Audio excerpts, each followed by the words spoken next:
করছ মন আমার প্রাণ করে উচাদনা ওই চাঁদ মুখ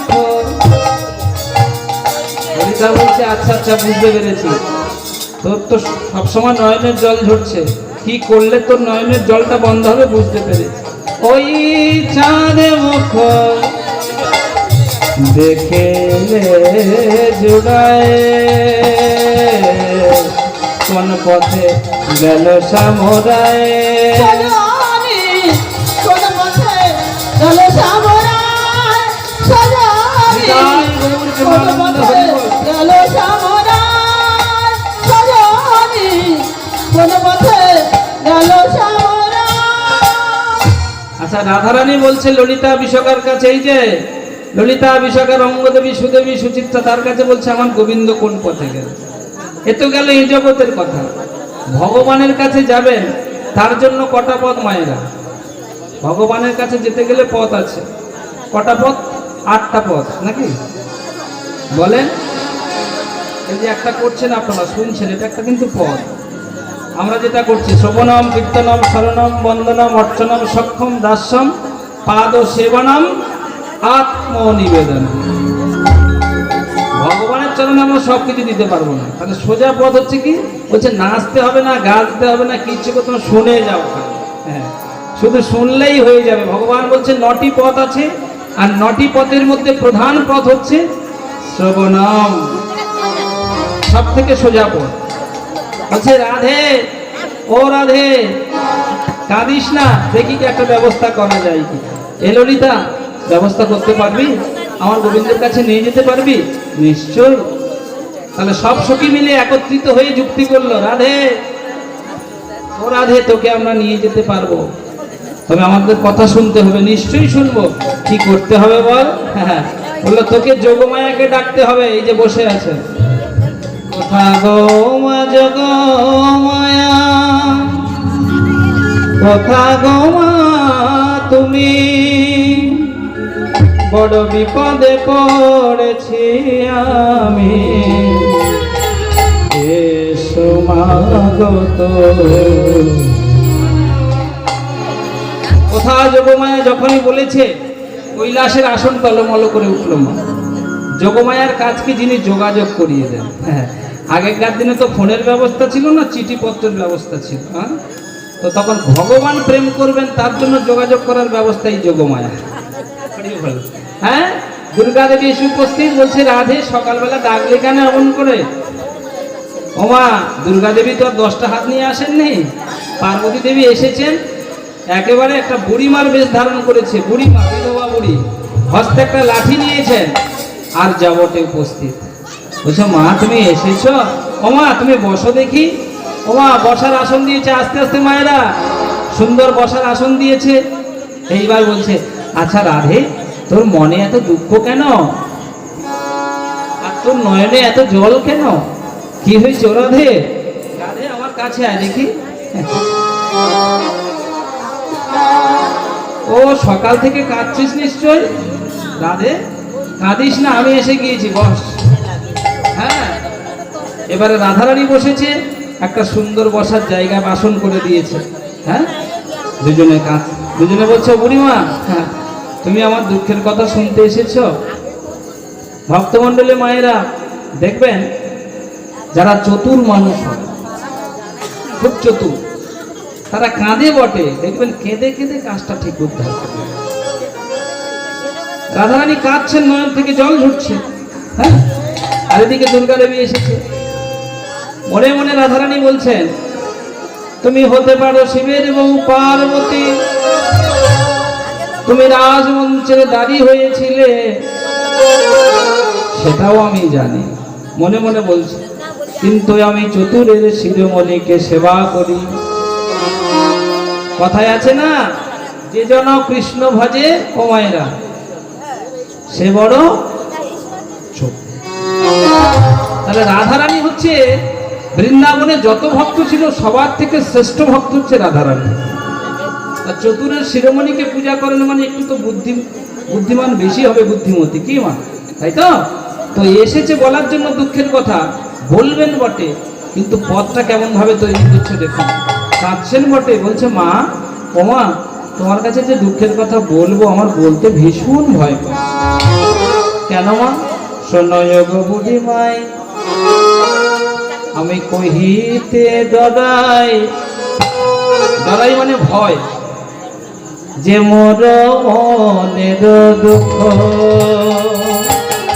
শোনো হে বুড়ি মাই, কহিতে ডরাই, যে মনের দুঃখ।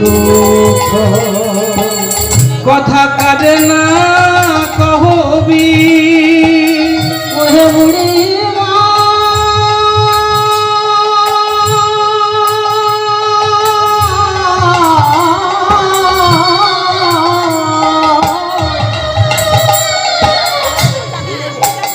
কথা কাটে না কহবি, শপথি হামারি, কথা করো না কহবি, শপথি হারাবি।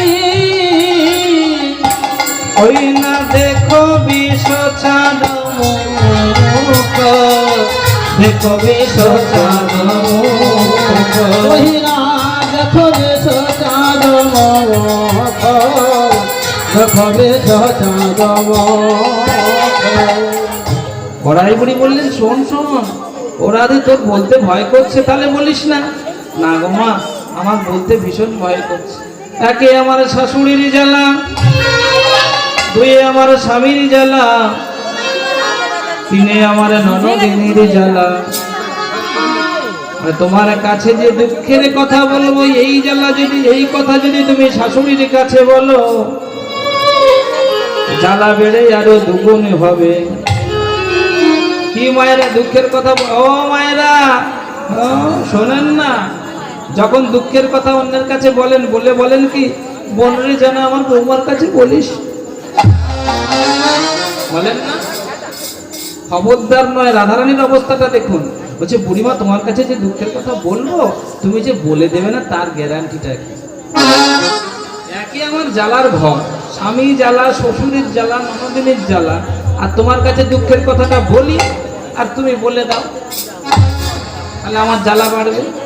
আমার মনের দুঃখ কেউ বোঝে না, আমার মনের দুঃখ কেউ বোঝে না, মনের দুঃখ কেউ বোঝে না, আমার মনের দুঃখ কেউ বোঝে না। তুমি বোঝয়া আমি বুঝি, আমার মনের দুঃখ কেউ বোঝে না, আবার তুমি বোঝয়া আমি বুঝি, আমার মনের দুঃখ কেউ বোঝে না, আবার তুমি বোঝয়া আমি বুঝি, আমার মনের দুঃখ কেউ বোঝে না, তবে আর বোঝে আমার পরাণ বধূ, মনের দুঃখ কেউ বোঝে না, তবে আর জনে বোঝে না রে। মনের দুঃখ তাই গৌর আনন্দ হরি বল হরি। আমি মনের দুঃখ কেউ বোঝে না। বুড়িমা, আমার মনের দুঃখ কেউ বোঝে না।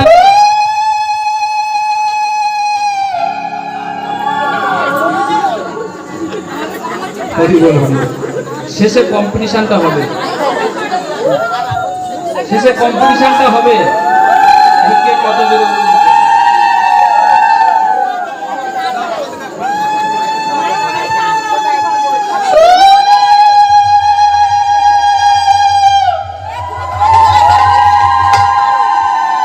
বাবারে বাবা, হরি বল হরি বল হরি বল। বেশ, বাহ, সুন্দর। আমাদের সব আছে, দেখেছেন? আমরা সবগুলো রেখেছি, আপনারা রাখেননি। হরি বল হরি বল। এখন বুড়িমা বলছে, আচ্ছা আমি যে তোমার কাছে বলবো দুঃখের কথা, তার কি গ্যারান্টি আছে? তখন বুড়িমা বলছে, শোনো দাদি, তোমার অঙ্গ পরশ করে 3 সত্যি করছি, এই দুঃখের কথা বলবো না, বলবো না, বলবো না। মায়েরা দুঃখের কথা বলবেন, না হলে বুক তো হালকা হবে না। বলবেন বটে, বলার পরে ওই যে রাধারানীর মতো তুই আমার অঙ্গ পরশ করে বল, আমার বৌমার কাছে বলবি না, বলবি না, বলবি। হ্যাঁ, তাহলে দেখবেন আর ভয় নাই। হরি বল, হরি বল। এখন রাধারানী বলছে, আচ্ছা বুড়িমা, তুমি আমার অঙ্গ পরশ করে 3 সত্যি করেছো, আমার শাশুড়ির কাছে বলবে না, বলবে না, বলবে না। এবার বলছি, তাহলে শোনো।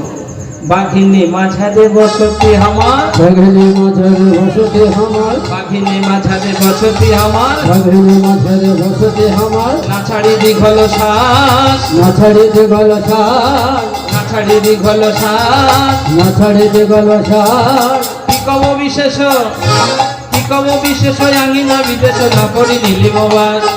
কিতাব বিশেষ না ছাড়ি বিশেষ না করে বলিল আমার। আস্তে আস্তে কি বললেন? বাঘিনীর মাঝারে বসতি আমারও, না ছাড়ি দীঘল শ্বাস। দীর্ঘ নিঃশ্বাস আমরা কখন ছাড়ি? যখন আমাদের দুঃখ হয় না, তাই তো? তাহলে দুঃখ হলে দীর্ঘ নিঃশ্বাস ফেললেও শাশুড়ি জিজ্ঞাসা করে,